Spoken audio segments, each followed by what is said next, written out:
ഏറെ പ്രധാനപ്പെട്ട ഒരു ഇടപെടൽ ഹൈക്കോടതിയിൽ നിന്നും ഉണ്ടായിരിക്കുന്നു. കൊച്ചിയിലെ വെള്ളക്കെട്ട് വിഷയത്തിലാണ്. പ്രശ്നപരിഹാരത്തിന് കൂട്ടായ പരിശ്രമം വേണം. ജില്ലാ കളക്ടർ മാത്രം വിചാരിച്ചാൽ ഒന്നും നടക്കില്ലെന്നും കോടതി പറയുകയാണ്. ബിനിൽ ചേരുന്നുണ്ട് വിവരം നൽകാൻ. ബിനിൽ, ഇതാദ്യമായിട്ടുള്ള കോടതിയുടെ ഇടപെടൽ. ആളുകൾ പെടാപ്പാട് പെടുമ്പോൾ ഹൈക്കോടതി ഏത് നിലയിലാണ് ഈ വിഷയത്തെ സമീപിക്കുന്നത്?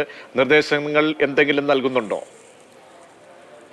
ഹൈക്കോടതിയാണ് കൊച്ചിയിലെ വെള്ളക്കെട്ട് പരിഹരിക്കുന്നതിന് ഓപ്പറേഷൻ ബ്രേക്ക് ത്രൂ എന്ന പദ്ധതിക്ക് തന്നെ നേതൃത്വം നൽകിക്കൊണ്ടിരിക്കുന്നത്. അത് നടപ്പാക്കുന്നത് സർക്കാരാണെങ്കിൽ അതെല്ലാം മേൽനോട്ടവും വഹിക്കുകയും കൃത്യമായ ഇടവേളകളിൽ അത് പരിശോധിക്കുകയൊക്കെ ചെയ്യുന്നത് ഹൈക്കോടതിയാണ്.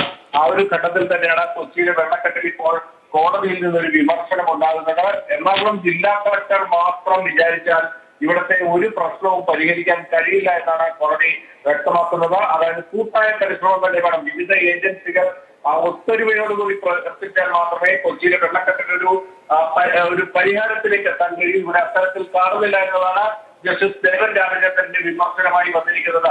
കൊച്ചി നഗരസഭയോട് എന്തുകൊണ്ട് ഈ പ്രശ്നങ്ങൾ പരിഹരിക്കാൻ കഴിയുന്നില്ല എന്നത് അറിയിക്കാനാണ് ഇപ്പോൾ ഹൈക്കോടതി നിർദ്ദേശിച്ചിരിക്കുന്നത്. കഴിഞ്ഞ 2 ദിവസങ്ങളിലായി കൊച്ചി നഗരത്തിൽ മണിക്കൂറുകൾ പെയ്ത മഴയിൽ പല റോഡുകളും വെള്ളത്തിലാകുകയാണ് ചെയ്തിരിക്കുന്നത്. പ്രധാനമായും കണ്ണൂരിലെ ആസാദ് റോഡടക്കം വെള്ളത്തിലായി. MG റോഡിൽ വെള്ളം കയറി.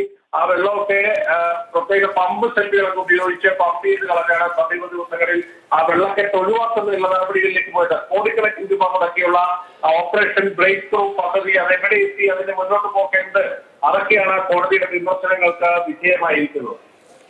ശരി, ബില്ലാണ് വിവരങ്ങൾ നൽകിയത്. ഹൈക്കോടതി കൊച്ചിയിലെ വെള്ളക്കെട്ടിൽ ശക്തമായ ഭാഷയിൽ വിമർശനം ഉന്നയിക്കുന്നു.